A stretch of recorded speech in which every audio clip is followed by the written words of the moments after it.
네, 오늘 저는 본문의 말씀을 가지고 주님이 행하신 세족식의 의미라는 제목으로 함께 은혜를 나누고자 합니다. 이번 주간은 고난 주간으로 우리가 보내고 있습니다. 이 고난 주간은 예수님이 걸어가신 그 십자가의 길을 돌아보고, 또 우리가 어떻게 주님이 그 고난의 의미를 가슴에 새기고 또 자신의 죄를 고백하고 회개하는 그런 주간으로 삼습니다. 이 세족식에 대한 얘기가 오늘 나오지만은 이 말씀을 통해서 두 가지 우리 한번 살펴봐야 될 것이 있습니다. 예수님은 지금 유월절을 향해 가고 계세요. 이 마지막 주간의 클라이막스가 유월절이거든요. 유월절 절기 때 예수님께서 유월절 어린 양으로 죽으시는 겁니다. 이렇게 맞추고 싶어도 맞출 수가 없어요. 어떻게 그렇게 맞출 수가 있겠습니까? 하나님께서 계획하신 일이고 또 하나님께서 허락하셨기 때문에 이렇게 될 수가 있는 것이죠. 사람이 어떻게 맞춰볼 수 있는 문제가 아닙니다. 예수님은 한 번도, 하나님도 마찬가지지만 자신의 계획한 그 목표를 어긋난 길로 가신 적이 없습니다. 하나님은 항상 계획한 그것을 정확하게 이루시는 분이에요. 우리하고는 완전히 다르십니다. 하나님이시기 때문에 우리와 완전히 틀려요. 우리는 무엇을 계획을 세우지만 그 계획이 뜻대로 되는 일이 그렇게 많지는 않습니다. 또 그걸 지키기 위해서 노력하지만 제대로 안 될 때가 참 많아요. 그런데 하나님은 수천 년부터 하나님의 이 구원의 계획을 준비하셨는데 어김없이 정확하게 이루는 거예요. 예수님이 십자가 걸어가신 그 과정도 주님께서 순종해 가는 그 길도 그냥 우연히 되어진 것처럼 보이지만 전혀 우연이 아닙니다. 너무나 정확하게, 컴퓨터도 아닌데 그냥 정말 그야말로 딱 들어맞는 거예요. 그래서 저는 이걸 갖다가 성경을 읽다가 이야, 수학 공식도 이런 수학 공식이 없네. 어떻게 이렇게 정확하게 들어맞을 수 있을까?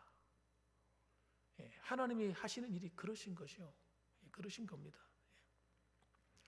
오늘 본문의 말씀을 보게 되면 1절 말씀에 이렇게 나와 있어요. 유월절 전에 예수께서 자기가 세상을 떠나 아버지께로 돌아가실 때가 이른 줄 아시고 세상에 있는 자기 사람들을 사랑하시되 끝까지 사랑하시니라.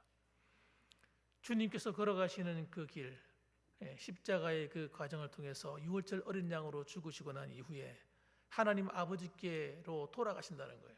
그때가 이미 다 이르렀다는 걸 본인이 아셨다는 겁니다. 어떤 신학자들은 말하기를 아니다, 하나님이, 예수님은 아무것도 모르고 그냥 우연히 되어진 일이다, 이렇게 주장하는 사람들이 있어요. 정말 웃긴 사람들이죠. 예수님은 자기가 하나님의 아들인지도 몰랐다, 이렇게 주장하는 사람들이 있어요. 사람들의 주위에서 제자들이 예수님을 하나님 아들이라 해서 하나님 아들이 된 거다, 이렇게 어처구니 없는 말을 하는 사람들이 있습니다. 성경을 똑바로 안 본 거죠. 성경을 똑바로 읽어본 적이 없는 사람들이, 그 양반들은. 그런 사람들을 우리 자유주의 신학자 이렇게 말하는 겁니다. 자기 마음대로 해석하는 거예요, 성경을. 그 마음대로 해석하는데 어떻게 해석하는 거예요? 하나님의 존재와 하나님의 영적인 그 놀라운 것들은 전부 다 빼버리고 인간으로서 무리로 이해할 수 있는 것만 믿자, 이거죠. 정말 웃기는 짬뽕 같은 사람들입니다. 말도 안 되는 소리 하는 거예요. 예수님은 이 세상을 떠나실 때가 점점 다가오시면서 마음에 걱정이 된 사람들이 있어요. 누굴까요? 제자들입니다. 제자들이 남아서 그들이 어떻게 이 나머지를 감당할까? 그들이 걸어가야 될, 그들이 짊어지고 있는 십자가의 길도 있거든요. 주님께서 마음이 영 편치 않으셨어요. 그래서 예수님께서 그들을 불러 모으시고 마지막 성만찬을 행하십니다. 성만찬을 행하셔요. 그런데 그 과정 가운데서 2절 말씀이 눈에 탁 뜨입니다. 2절에 마귀가 벌써 시몬의 아들 가룟 유다의 마음에 예수를 팔려는 생각을 넣었더라. 여러분, 예수님의 12제자 가운데 한 명이 마귀에 의해서 장악을 당했습니다. 그래서 마귀가 생각을 집어넣었다 뺐다 집어넣었다 뺐다 마음대로 한다는 거예요. 이 말이 무슨 말이냐면요, 사람은 생각이 머릿속에 들어오면 그 생각한 대로 움직입니다. 생각이 그 사람을 장악하는 거예요. 프로그래밍 하는 거예요. 컴퓨터로 말한다면. 생각이 어두운 사람은요, 어두운 인생을 살게 되고, 생각이 밝으면 밝은 인생을 살게 되는 거예요. 생각이 늘 부정적인 사람은요, 뭐든지 안 된다고 생각하고 안 되는 길로 갑니다. 생각이 된다고 하는 긍정적인 마인드를 갖고 있는 사람은 그 생각대로 도전하고 또 도전하고 또 도전해서 그 일을, 자신의 인생의 삶을 이루어 갑니다. 생각이 굉장히 중요한 거예요. 그런데 이 생각이 그냥 부정적인 생각 정도가 아니라 누구한테 사로잡혔다는 거예요. 마귀한테 사로잡혔다는 거예요. 마귀가 생각을 집어넣어주면 받아먹는 겁니다. 받아먹어. 유다가 지금 그 적용이 된 겁니다.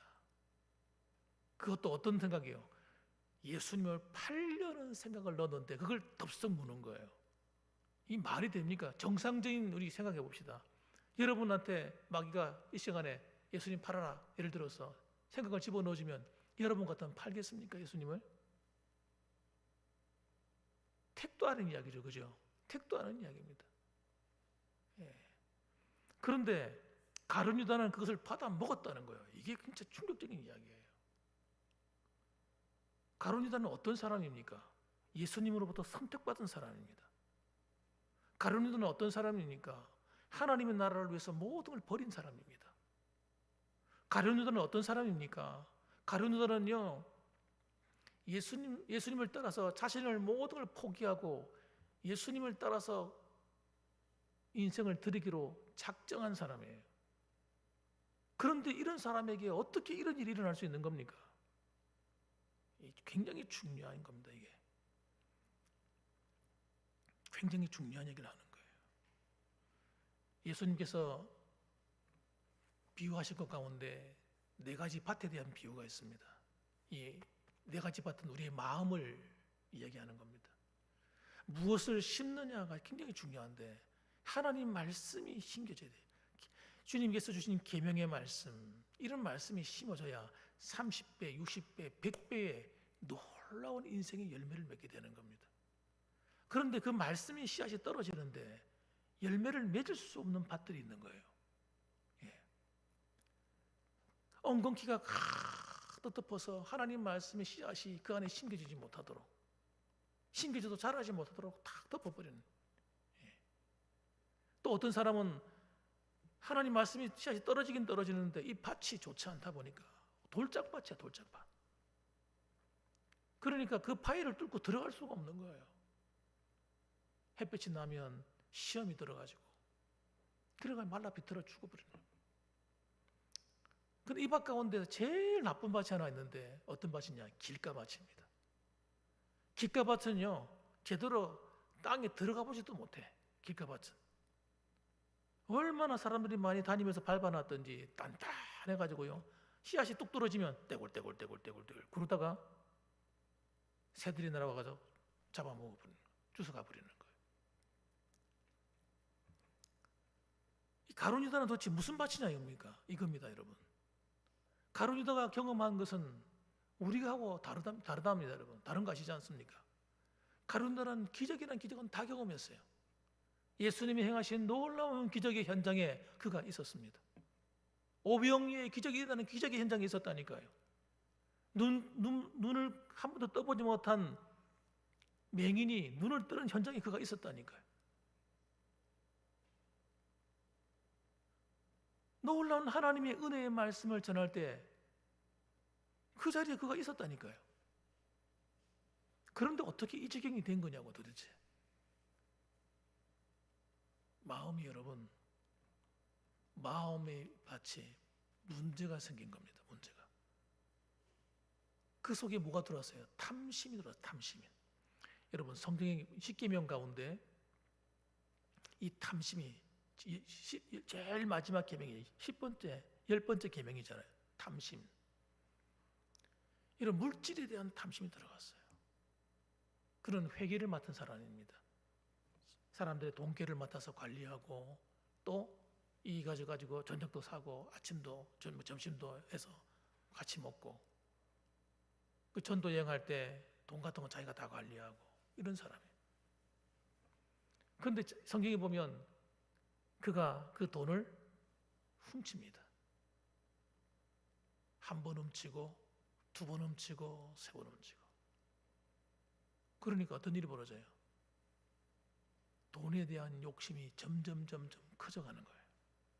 물질에 대한 탐욕. 이거 적은 거 아닙니다, 여러분.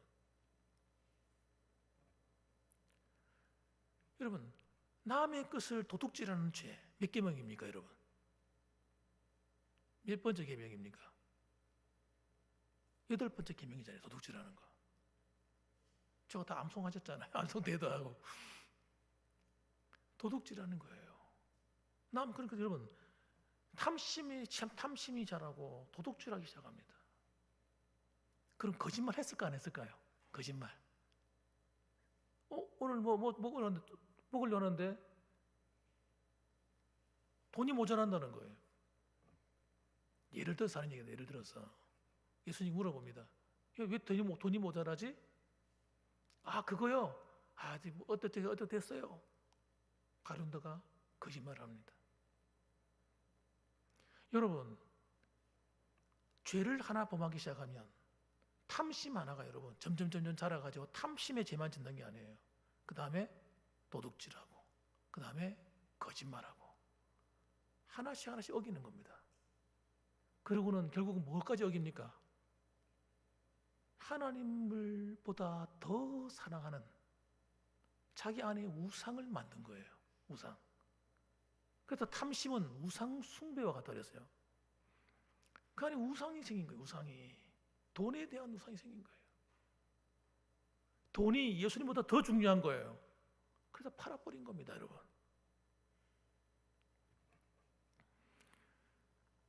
마음의 밭입니다. 마음의 밭. 이 마음의 밭을 관리하지 못하면 우리는 하나님의 말씀을 따라 살아갈 힘이 하나도 없어져 버립니다. 말씀이 귀에 안 들어옵니다. 들어와야 뭐 살든지 말든가 하지. 하나님 말씀이 들려와도 그 말씀이 생명의 말씀으로 들어오는 것이 아니라 시험거리가 됩니다. 시험거리가 돼.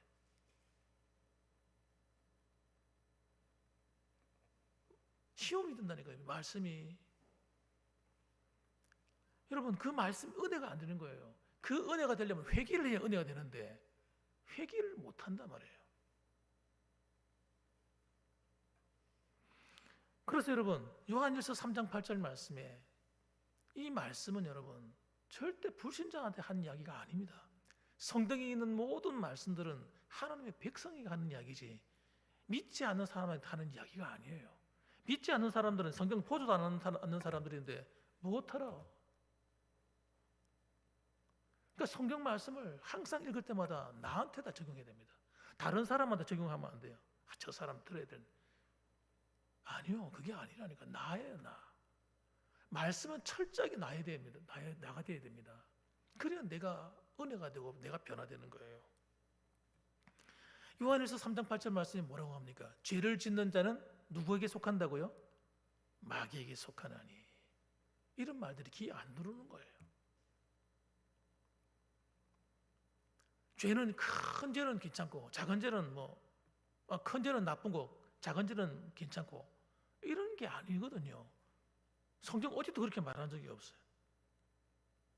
성경은요, 하나님의 계명의 말씀이든 일반적인 하나님의 말씀이든 어긴 것 자체가 죄라는 걸 아셔야 돼요. 이런 개념이 머릿속에 탁 들어앉아야 됩니다. 들어앉아 있어야 돼요.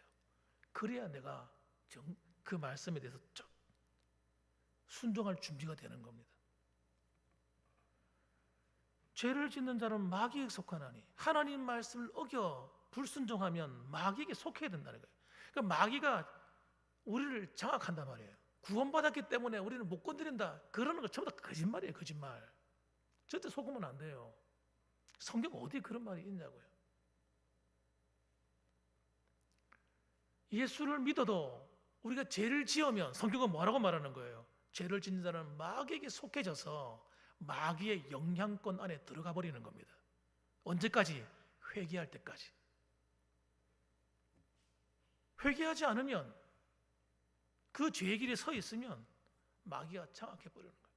12제자 중에 하나라도 안 되는 겁니다, 여러분.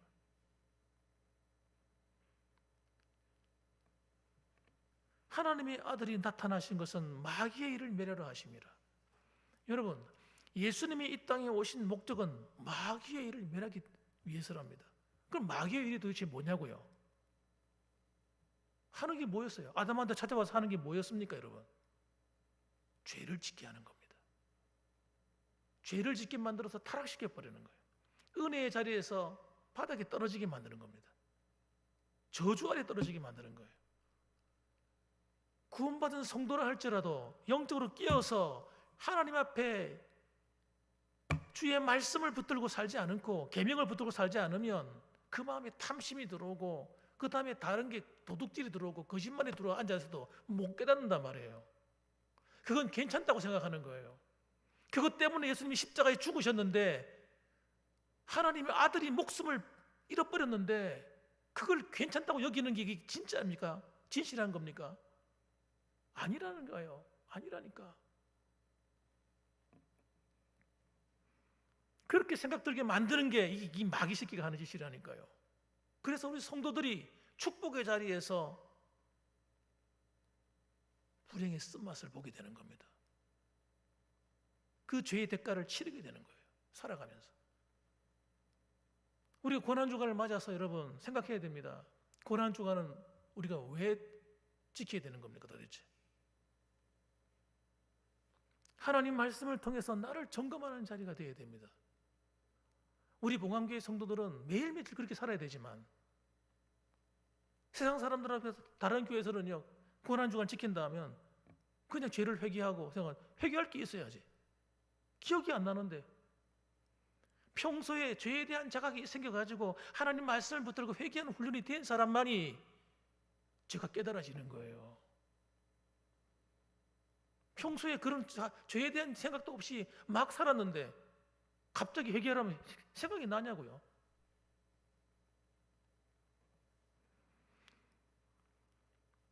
그래서 여러분 안타깝게도 이 가룟 유다는 그 마음이 단련된 거예요. 단련. 죄에 단련돼 버렸어요. 불순종에 단련이 돼 버렸어요.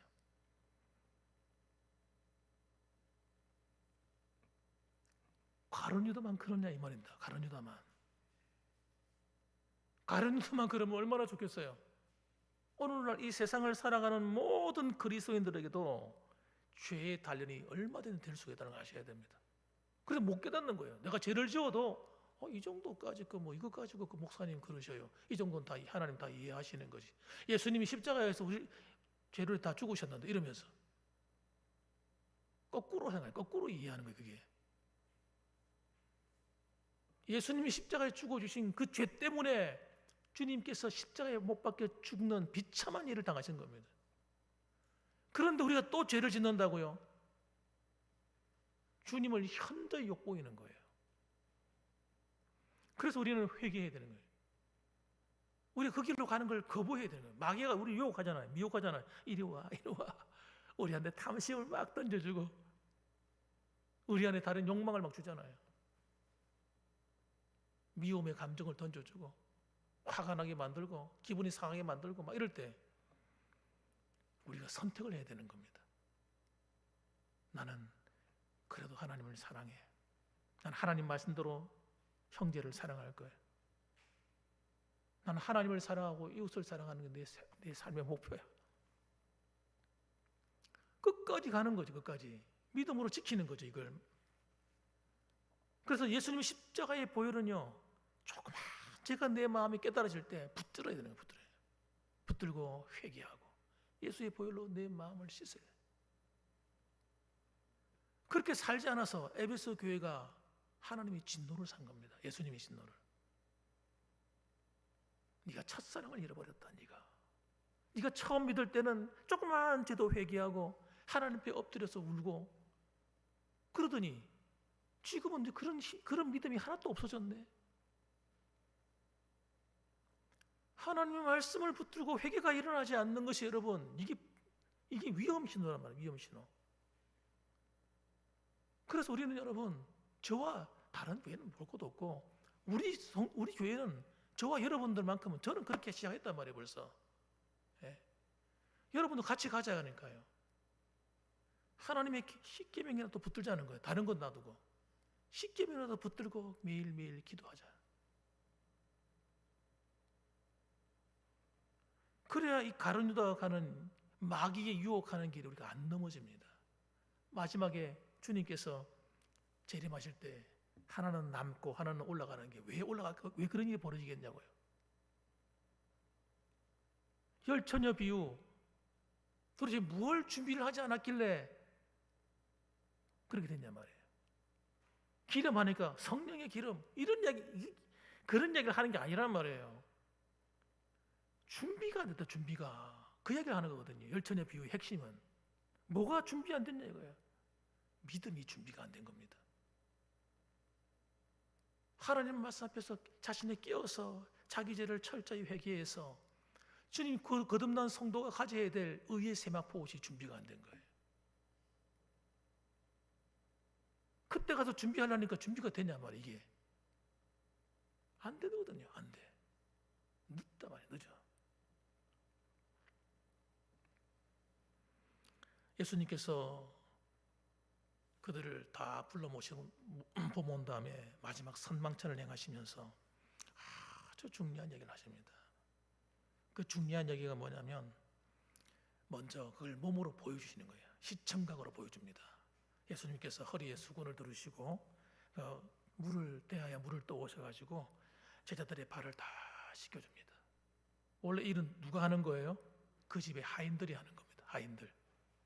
하인들이 손님이 오거나 중요한 그런 분들이 오면 자기들이 가서 다 발을 씻겨야 돼요. 그때는 여러분 우리처럼 이런 운동화가 있거나 구두가 있지 않았잖아요. 그때는 여러분 샌들이에요. 샌들. 온통 모래바람이 묻어가지고 먼지하고 모래하고 더러운 것들이 다 이물질이 전부 다 살에 다 묻어 있습니다. 씻고 들어가야 돼요. 종들이 씻어주는 거예요. 그런데 종들이 하는 게 아니고 예수님이 그 자리에 무릎을 꿇고 제자들의 발을 씻기시기 시작하는 거예요. 베드로가 굉장히 당황했습니다. 예수님 안 됩니다. 안 됩니다. 안 됩니다. 씻기시면 안 됩니다. 자기가 씻겨줘야 될 판인데 예수님이 씻겨주니까 당황해가지고 난리가 났어요. 주님께서 하시는 말씀이 네가 그 발을 네가 씻겨주는 발을 씻지 않으면 나하고 상관이 없어.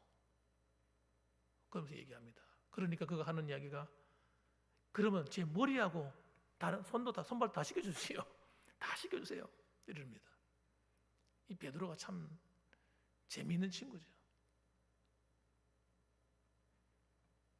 그러니까 예수님 하시는 말씀이 아니야. 이미 목욕한 사람은 다 씻을 필요 없고 발만 씻으면 돼. 그렇게 이야기하십니다. 그러면서 하시는 이야기가 뭐라고 말씀하시냐면 요한복음 13장 14절 말씀에 이렇게 말합니다. 내가 주와 또는 선생이 되어 너희 발을 씻었으니 너희도 서로 발을 씻어 주는 것이 옳으니라. 내가 너희에게 행한 것 같이 너희도 행하게 하려 하여 본을 보였노라. 그렇게 말씀합니다. 우리는 예수님의 명령하면 머리에 딱 떠오르는 것이 예수님의 지상명령, 전도하라. 이 말씀이 제자를 삼으라. 이 말씀이 가슴에 딱 새겨져 있습니다. 그런데 그것만큼 더 중요한 계명이 있는데, 명령이 있는데 그것이 뭐냐면요, 오늘 이 말씀입니다. 주님이 십자가에 달려 죽으시기 바로 전날에 제자들에게 본을 보여서 명령하신 거예요. 내가 주와 선생이 되어서 너희 발을 씻었으니 너희도 서로 발을 씻어주는 것이 옳으니라. 내가 너에게 행한 것 같이 너희도 행하게 하려 하여 본을 보였노라. 그렇게 말씀합니다. 자, 여러분, 성경에 제가 말씀드렸습니다. 성경에 나오는 말씀은요, 지켜 행하라고 주신 것이고 어기면 어떻게 된다고요? 죄가 된다고 말씀드렸습니다. 이 말씀도 똑같습니다, 여러분. 그냥 누가 지나가다가 우리에게 들려준 이야기도 아니고 해도 되고 안 해도 되고 이런 이야기도 아니잖아요. 반드시 행하게 하기 위해서 내가 본을 보였다는 거예요. 얼마나 중요하면 여러분 죽기 전에 십자가에 달리기 전에 이 이야기를 하겠습니까? 그것도 몸으로 보여주면서 얘기하겠습니까? 어마어마하게 중요한 말씀이라는 얘기지. 얼마큼 중요하다고요? 어마어마하게 중요한 거예요. 보통 중요한 말씀이 아닙니다. 그래서 교회는 여러분, 주인이 딱 한 분만 주인이 되어야 됩니다. 누가 주인 되어야 될까요? 교회의 주인 누가 되어야 됩니까?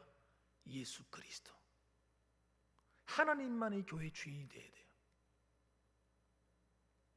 여러분, 남을 섬기는 일은 여러분 종이 하잖아요. 내 안에 주인의식이 딱 들어버리면요, 좋은 의미의 주인의식도 있겠죠.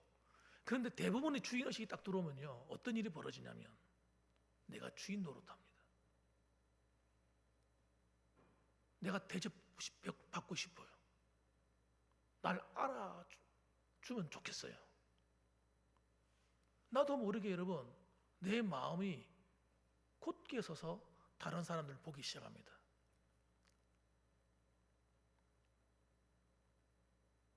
하라고 합니다. 너 해, 이거 왜 안 해? 이거 왜 안 해? 이거 왜 안 해? 이렇게 됩니다. 나보다 부족해 보이는 사람을 섬길 준비가 안 됩니다, 여러분. 그렇기 때문에 우리 안에 뭐가 들어가야 되냐? 종의 의식이 들어가야 돼요. 비굴한 종, 그런 걸 말하는 것이 아니라 하나님을 섬기는 종, 교회를 섬기는 종. 그래서 직분을 세울 때 집사잖아요, 집사. 집사라는 말이 뭐 대단하게 멋있고 아름다운 말이 아니거든요. 집사는 뭐냐면 집의 일을 돌보는 사람이에요. 집에 있어 일하는, 허드렛 일하는 사람이 집사예요. 그죠? 교회는 여러분 섬기는 종들이 가득해야 됩니다. 그래야 교회가 은혜롭습니다. 저와 여러분, 저도 종이에요.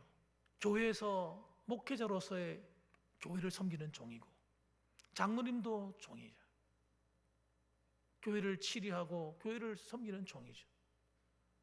안수 집사들도 마찬가지고 권사님들도 마찬가지예요. 종이죠, 종. 교회에서 교회 살피고 내가 도와줄 것이 없는지 살피고 성도들을 돌아보고 서로 섬기는 거죠.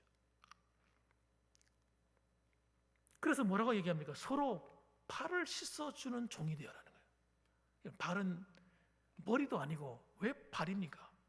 제일 더러운 것이거든. 발은 하루 종일 온 사방을 다니면 다니는 만큼 더러워지는 게 발인데, 발에서 향기로운 냄새 나는 거 보셨습니까? 발에서 꾸룩내가 나죠. 발냄새. 어떤 사람은 심하게 나는 사람도 있고 그래요. 왜? 그만큼 열심히 일했으니까 냄새가 나겠죠. 그런데 그걸 씻어주라고요? 아, 난 못해. 아, 내 손 그 더러워지게 그 어떻게 해? 이렇게 할 수 있지 않아요, 모든 사람들이. 그런데 여러분, 주님의 말씀은 그렇게 하라는 거예요. 제일 더러운 것을 만져주라는 겁니다. 더러운 것.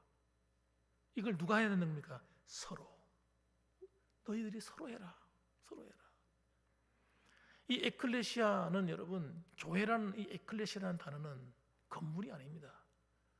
건물도 예배드리는 처소로서 우리가 거룩하게 구별해야 되겠습니다만은, 진짜 중요한 것은요, 교회는 사람의 모임이기 때문에 우리가 교회를 사랑한다는 말은요, 성도를 사랑한다는 말이에요. 서로 사랑하는 거예요.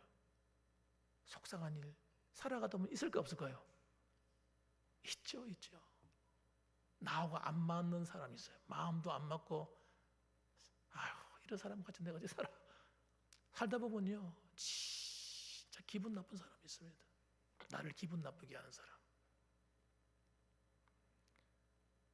말을 해도요, 좋게 말 안 하고 툭 하면 나한테 내 마음 상처 주는 말 하는 사람. 있어요, 없어요? 살아가다 보면 있다니까요. 직장에 가도 있고요, 친구들 만나도 그런 친구 꼭 있고요, 심지어는 교회 안에도 있을 수 있다니까. 그런데 주님께서 뭐라고 하시냐면, 교회는 세상과 다르다는 거예요. 교회는 서로 사랑해야 된다. 어쨌든 간에 사랑하려니까 뭘 해야 돼요? 끝없이 용서를 해줘야 되는 거예요. 미칠 노릇이에요. 하나님, 제가요 도저히 못 참겠어요. 근데 하나님 뭐라고 하실까요? 그래? 못 참겠어? 나도 너를 참았어. 네 부족함 내가 다 참았어. 내가 지금도 참고 있어. 용서해줘. 용서해주라는 거예요. 여러분, 용서해줘야 그 다음에 섬길 마음이 생기고 사랑할 마음이 그나마 생기는데, 그러니까 이 용서가 안 되면요 어떤 일이 벌어지느냐, 용서가 안 되면 내 입에서 불평이 계속 나옵니다. 속상한 말이 계속 나와요. 그러면요 내 영혼에 치명탑니다. 제가 말씀드렸잖아요. 이 말, 내 입에서 나오는 이 말이 나를 더럽게 만들고 나를 불행하게 만들어요. 다른 사람한테 닿기 전에 내가 먼저 불행해진다니까요. 그래서 우리는 여러분, 섬기는 자가 되기 위해서 용서부터 해야 돼요. 용서부터. 끝없이 용서해줘요. 성경에 나온 이야기는요 끝없이 용서해주라는 거예요. 용서, 십자가의 피로 씻어 용서해 주십시오. 용서해 줘야 섬기게 됩니다. 그것이 우리의 사명이에요. 사명. 이건 사명입니다. 해도 되고 안 해도 되고 절대 아닙니다. 사명이에요. 그래서 여러분은 누구의 종입니까? 하나님의 종이잖아요. 예수 그리스도의 종입니다. 그런데 여러분, 그 하나님이 어디 계세요? 옆에 앉아있는 권사님 속에, 집사님 속에, 장로님 속에, 목사 안에 하나님이 계신 거예요. 그러니까 우리가 일반적인 사람을 대하는 것도 잘해야 되겠지만 교회 안에 있는 성도를 대하는 걸 굉장히 중요하게 생각해야 돼요. 중요하게. 내가 죽게 하듯이. 그래서 그 바울이 말이 나온 거예요. 죽게 하듯이라는 말이 나온 거예요. 사람을 대하는데 심지어는 세상에 나가서도 죽게 하듯이. 이건요 명령입니다. 명령. 주님의 명령이에요. 사명으로 주신 거예요. 사명으로.